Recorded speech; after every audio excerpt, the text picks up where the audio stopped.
the only place to actually work and actually make something. So you can buy a little bit better food.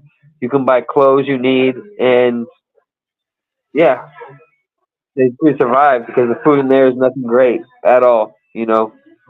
I ended up getting anemia from malnutrition in there, so I had to start taking these little iron pills because yeah, the food shit.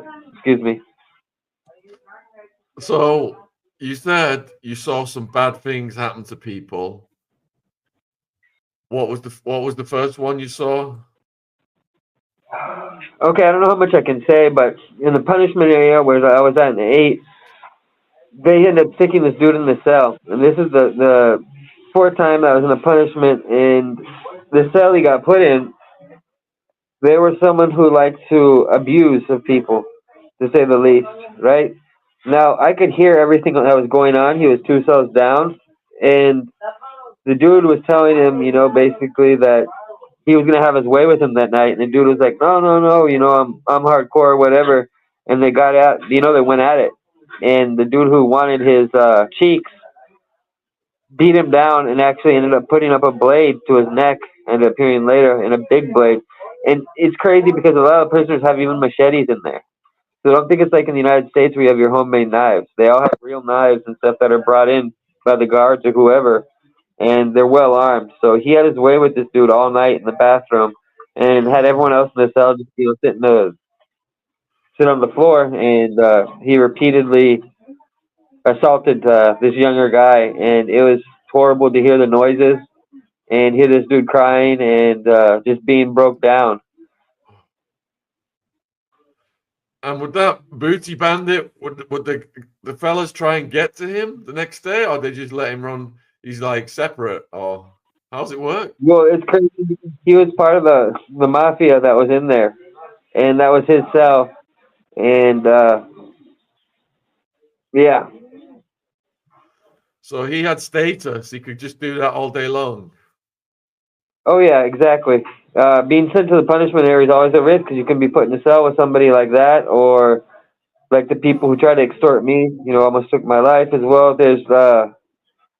It's like a spider web, and they're waiting for people to fall into their web. They buy the cell, and they know people are going to be sent to the punishment area and put in their cell randomly, and they can do what they want. All right, what was the next bad stuff you saw, heard happen to someone? Okay, when I got out of the punishment, the fifth time, I got sent to a cell block, which is cell block 7. Now, when I got into the cell, there was an older, I don't want to say gentleman because he's not, guy in the bunk, and there's about, I think, 18 or 17 of us in the cell. Now, there was a guy who sold cookies that are called cochitos. They're little, like, pork-shaped cookies. They're shaped like a pig, right? Now, the next morning, we get, they open the doors up around 6, and you go get your food. You go get in line, get your atole and your bread. Got my food, went back to the cell. Cold as hell. It's like December. Sitting there eating, drinking my atole, putting the bread in it, and all the guards come. Not all, but a lot of them. There was like 6 of them, and they took almost like I think it was 7 or 8 of them out of the cell together. And I was like, "Damn, what happened here?" We didn't know what happened until later on that day. I ended up hearing from somebody, what actually happened. The night before, when I wasn't there, like when I was still in the punishment area, so the night before they put me in that cell, 6 people invited the guy who sold cookies to get high. So they passed him a syringe, and he thought it was the brown, but they put some type of other sedative in there, and they put him to sleep. And they all these 6 or 7 guys had their way with him, and he told on them. He told the guards, and that's why they took these people out of the cell. And they ended up getting transferred to a different prison and put into like an area with, how would you say, sex offenders, something like that. They can't be put in regular population again. So they drugged this dude, and it was crazy because he was a young dude. He's probably like 50 years old, all tattooed up and stuff. But when someone gives you a shot and you're asleep, there's really nothing you can do about it. So thankfully that happened the day before I got sent to the cell, but it was just nuts, the things that were going on there. And no one really, there's no punishment for booty bandits or punishments for this or that. It's just free for all, and you have a bunch of people who are just nasty, and it is what it is. So you got people getting put to sleep and then they're just taking the cheeks. Yep. Yeah, I'd never accept drugs from somebody like that. I never use a syringe either. I don't have marks or anything. But if you can imagine, just taking a shot and you don't know what's in there is a stupid idea to start with, right? And no one really wants to give out free drugs. That doesn't happen either. So it's really suspicious to start with.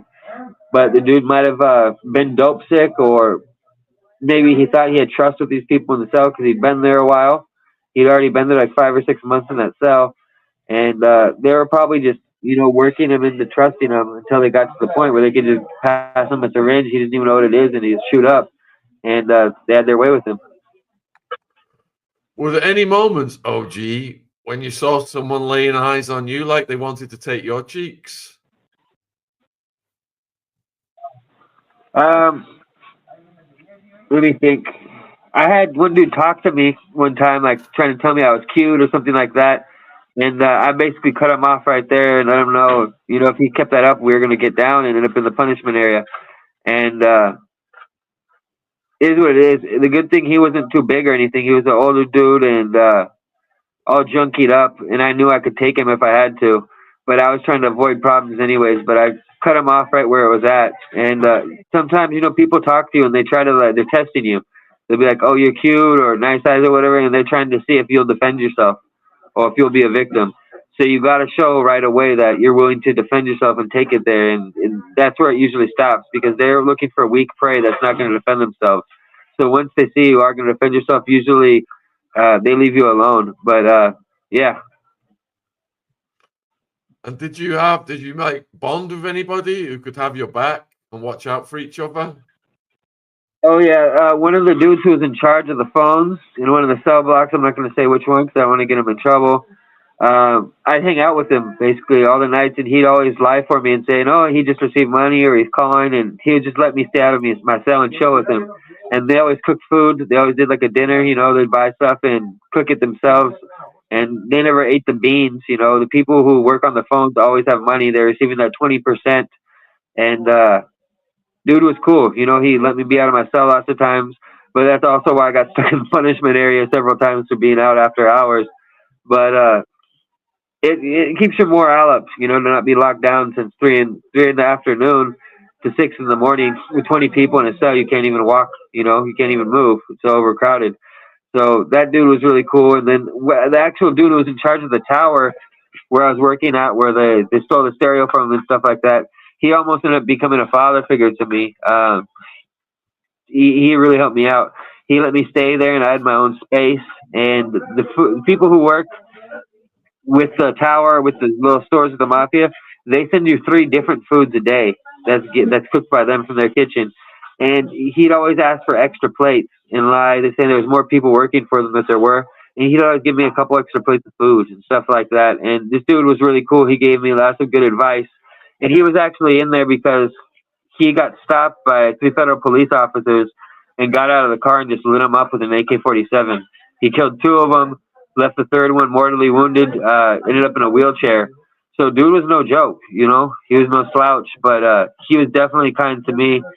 And I don't really want to say his name. I can't really do that, but I respect him a lot, and he actually made my time there a lot more comfortable. And when people saw that I was cool with him and the relationship we had, they kind of stepped away too, because they knew there'd be consequences for doing stuff to me as well. And God bless him, honestly. Dude was a cool dude. I'm not going to say he was a great person, like he gave charity or anything like that, but he was kind to me and helped me out a lot. And yeah, making alliances with the right is what people it is. Making alliances with the right people is very important in a situation like this. So, what about you? Yeah, it makes big difference. You talked about the brutality of the people taking the cheeks. What about people getting unalived? Okay, that happens a lot. What they'll usually do is they'll off you, and then they'll take your body and put a quarter on your neck, and it shows up that you committed suicide to hide the violence. If that makes sense, it's very common in there. They suicide you, and I knew a couple people that happened to. There was a dude actually in there. So he was working in the mafia where they actually bag up the substances. And normally, how they'd separate it, there's bags, let's say with the brown, there's 10 peso bags. You can imagine that 10 pesos, which is like 50 cents, 20 peso bags, 30 peso bags, and 50 peso bags.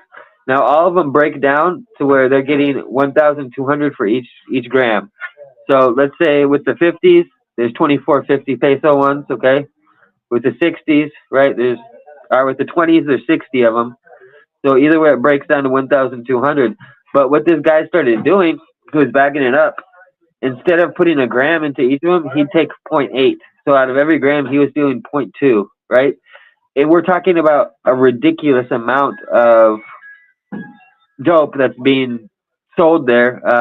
So this was just bagging up all day, and he's taking 0.2 out of every gram. Now, he got away with this for about 9-10 months. And when they finally figured out what was going on there, because the bags looked small, or who knows what happened, if someone snitched on him, I'm not sure actually how he got caught, but he did.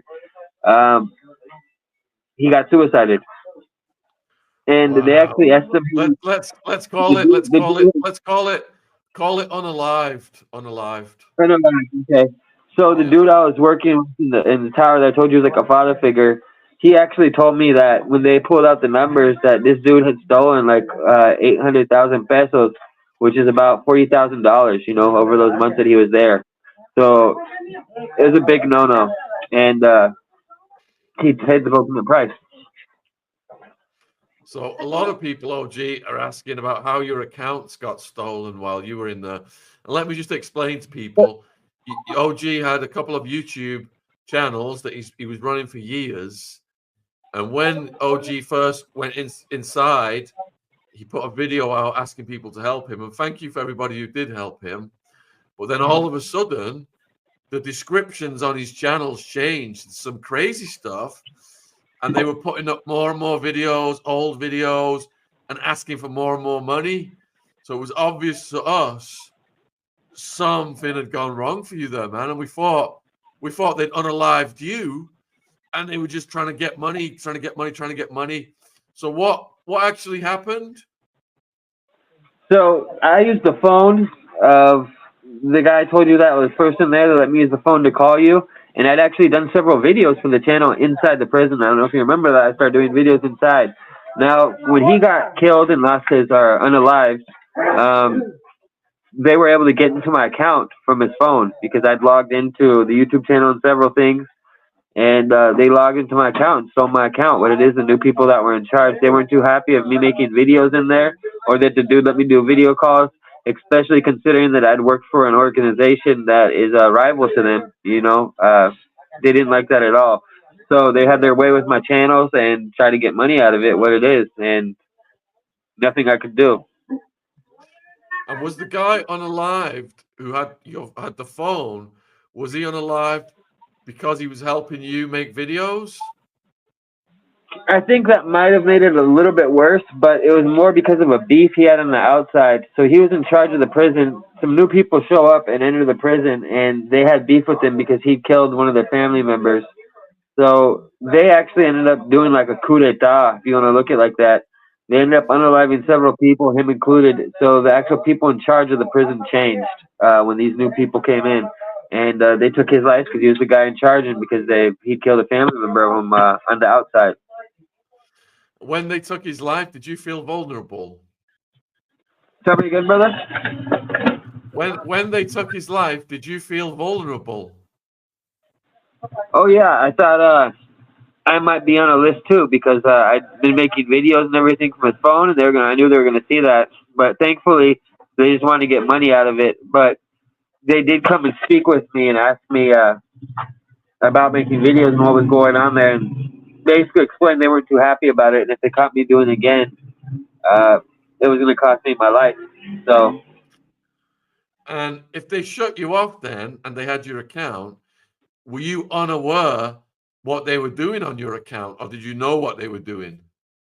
I'll say, okay, so I talked to several people on the outside, like one of the people who left comments here, Jojo, and they actually told me what was going on with my account. So after about a month or two, I was aware just from talking to people. They would let me know what's going on because I was in touch with several of my friends that watch this channel while I was in there, and they ended up letting me know. And how did that make you feel? They were messing around with your account like that and putting crazy things in your description? Honestly, I was thinking I wanted to get out of there, right? But at the same time, I'm not going to lie to you, it definitely ran through my head to do something, right? But thankfully I didn't because I was only there about a year and a half, and if I would have taken someone's life, I would have been there a lot longer. And that happens to a lot of people. They get a small sentence, but things happen to them that piss them off or provoke them. They end up taking someone's life and end up staying there 15, 20 years. So I was pissed. I'm not going to lie, like I said, but I wasn't trying to stay there 15, 20 years either. So you just got to weigh the consequences. And I knew I could start a new channel whenever I got out. It wasn't that big of a deal. But it was the fact that someone stole something that I'd worked on for years and years, have hundreds of videos, and it put a lot of my blood and hard work into it. And I'd risked my life and a lot of things for those channels. Made a big change in a lot of places with charity, things like that. It has a history, and to have that taken from you, it's definitely a hit to the morale. And are you still locked out of those accounts? Yes, yes, I am. I'm just gonna, for the viewers, I'll put your YouTube channel link again in the live chat. It's also in the description box. So, how long were you incarcerated for this time? It was about a year and 6 months in total. So, a year and 6 months. And would you say that you just had to adapt and get on with it and get through it? Exactly, Sean. You know how it is. You were in that same situation. You just got to be strong and accept what's going on because if you're just sad and crying all the time, it's going to take a lot. Time's going to go by a lot slower, and people are going to notice that, and it kind of might make you a victim too. So you just got to stay strong. You don't let people see how you're suffering, and just try to make the best out of what you can while you're there and keep your head up. And did your case have to go through a trial or anything like that? So, like we have like a plea bargain system in the United States. That's basically what I ended up taking. And I'm basically out on a probation type deal right now where I have to go every week and sign a paper saying I'm here. And they do drug testing. And yeah, I'm going to be on that for 6 months. It's already been about a month. And yeah, so I'm basically on a probation type of deal. And while you're inside and vulnerable, were you thinking there was going to be some kinds of retribution because of what you'd done on YouTube in the past? All the stories? Oh, yeah. Especially because on top of that, me working for a rival organization before, I even have a corrido, I even have a song. So it would be how would I say, like a patch on my shoulder, like a stripe for killing me. I'm someone in the rival organization, someone who's well known. And yeah, even if you're not involved in it for years and years, the fact that you once were, that's enough to get you killed. And on top of the YouTube channel, and me reporting on these people in specific, the Salazar and the Chapo's people, I did lots of videos on the things they were doing that weren't right, and exposing them. So I'm put into a prison that's controlled by the people I was exposing. So you can imagine that I was expecting things could go very bad very fast.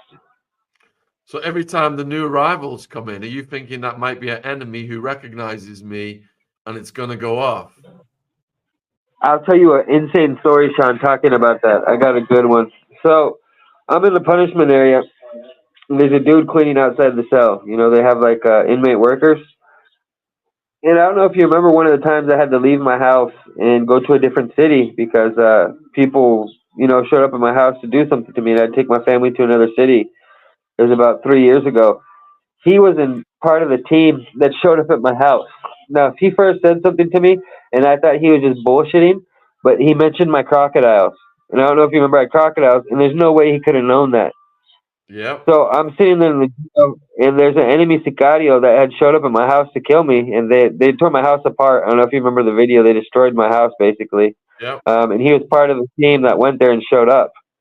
and their plan was to kill me and my family. But I had a little bit of advance notice from somebody and was able to get out of there beforehand. But they killed all my pets, tore everything apart. So I'm sitting there in the punishment area with a rival sicario who tore apart my house. And small Wow. world once again. Wow. He, and he Wow. actually told me, no, I was just following orders. I have nothing against you personally. So I kind of respect him because he could have not told me anything and just stabbed me in the back or something. But the fact he came up and wanted to get conversation out of me and was friendly and actually identified himself, I respected him for that, and pretty nuts the world we live in. So how corrupt is it with the staff in the? Tell me again? How corrupt is it with the staff, the guards? Oh, it's as corrupt as it can get. It's openly sell. They openly sell dope all over the place in every cell block, and there's several other stores. You can buy beer. You can buy conjugal visits. You can buy anything you want that you can imagine. Weapons. Um, you can actually pay to move cells. You can just give them money, and you give them like $10, $15, and you can move to a different cell. You can pay to have people sent to the punishment area, and you can also pay for the guards to take people's life. And they show up, that they hurt themselves. And it's actually really cheap to do that. It's probably around $500, and they'll go take someone's life for you. My goodness. All right, you got a So it's as question corrupt as here from Sophie.